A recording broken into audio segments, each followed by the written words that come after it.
topics at the Farm National Ploughing Championship is, of course, farm safety. I'm joined here by Jim Dockery of FRS Network. Jim, farm safety obviously is one of the number one topics to talk about this year or any other year. What areas in particular are you most concerned about when it comes to farm safety? Well, I suppose this particular year, because of the introduction of new legislation on quad bikes, which is coming in November 2023, quad bike is one. A lot of dairy farmers in particular, a lot of farmers have quad bikes, particularly dairy farmers, right across the country.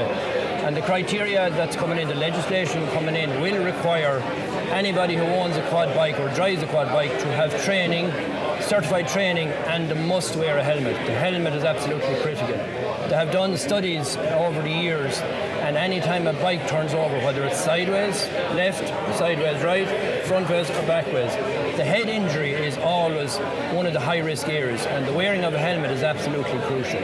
I know you would see a lot of people would just jump on the quad bike, no helmet, no safety training, nothing.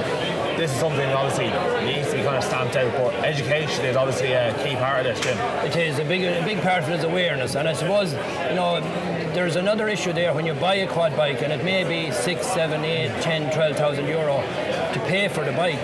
The helmet costs 55 approximately euro, so there's a bit of non-logical stuff there around that. The helmet is such an important thing. And on this aspect of training and education, the FRS Network has launched a new program. Can you tell me a bit more about that? Yeah, I suppose in relation to the COVID, and as a result of the COVID, online, I suppose, has become a new phrase or a new word, two words for farmers in particular.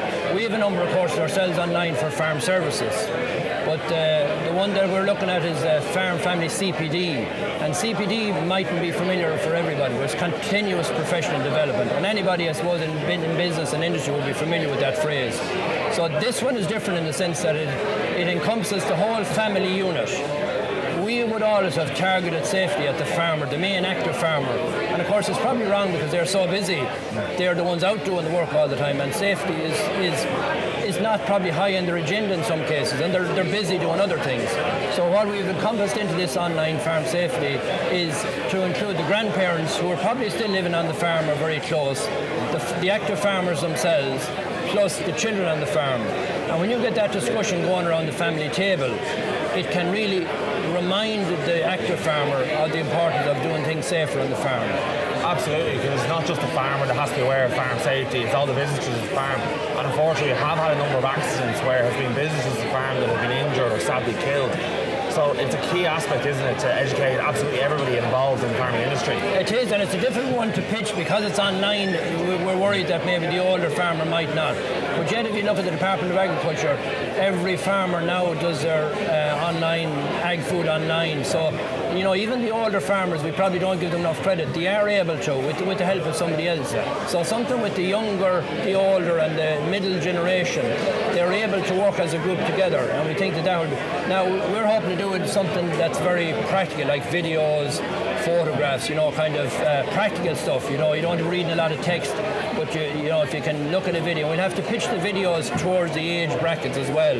But it has to be very practical, and it's difficult to replace practical outside in the field work or in the yard work with something on a video. So we'll have to, that'll be the challenge for us, I suppose, when we're doing that type of video and that work.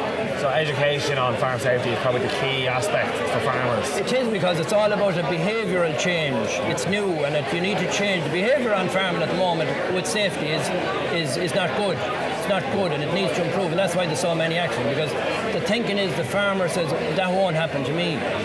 So you have to change that, and you say, well, it could happen to me. What do I need to do in case it does happen to me, to prevent it happening to me? And that's a big behavioural change that we need, and we're hoping that this will help do that. It's eliminating that close call nature. You hear farmers going, a lot of close call there today. It's kind of want to get rid of that as such. Yeah. And we're at the Ploughing here today, and it's great to see farmers coming out, because it gets them away from the mundane work of, hard slog all the time and all that kind of thing. So we find it, and I love to see farmers going to farm walks and to ploughing matches and things, because they learn things and they pick up things and they bring home little nuggets of information. And that was our purpose here, and the other stands that are doing safety at the ploughing today is to give them that little safety message, just to remind them, look, this is there, you need to do a little bit on safety. I think that's very powerful for them. That's a great message for farmers. Thank you very much, Jim. Thank you very much. Perfect.